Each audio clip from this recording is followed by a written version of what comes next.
ఆ ఒక్క కృప మిగలాలంటే అమ్మవారి పాదాలు గట్టిగా పట్టుకుంటే చాలు.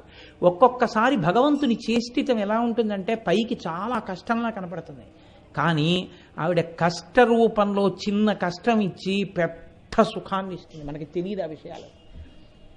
పరమాచార్య మాటల్లోనే చెప్పాలంటే, నేను ఎలాగో ఇవాళ పరమాచార్య ప్రసక్తి తెచ్చాను కాబట్టి ఆయన మాటల్లోనే చెప్పవలసి వస్తే మీకు ఒక మాట చెప్తాను. వెనకటికి ఉప్పు వ్యాపారం చేసేవాళ్ళు గాడిదల మీద ఉప్పు బస్తాలు వేసుకుని ఊళ్ళోకి తీసుకెళ్ళి అమ్మేవారు. ఒకనకొకప్పుడు ఉప్పు అమ్మే వ్యాపారులు గాడిదల మీద ఉప్పు బస్తాలన్నీ వేసుకుని అరణ్యంలోంచి వెడుతున్నారు. దొంగలు చూశారు, వీళ్ళు ఉప్పు బస్తాలన్నీ పట్టుకెడుతున్నారా, ఉప్పు బస్తా అంటే చాలా బరువు, ఆ ఉప్పు పట్టుకెడుతున్నారు, వీళ్ళు ఉప్పు అమ్మి మళ్ళీ వస్తారు. వచ్చినప్పుడు మనం ఈ ఉప్పు అమ్మిన డబ్బు పట్టుకొని వస్తారు కాబట్టి వీళ్ళని భయపెట్టి డబ్బు దోచుకోవచ్చు. కాబట్టి ఇవాళ వెడుతున్నారు కాబట్టి ఓ 2 రోజుల్లో ఉప్పు అమ్ముకుని వస్తారు, మనం ఇక్కడ హాయిగా మాట వేసి కూర్చుంటే సరిపోతుందని కూర్చున్నారు.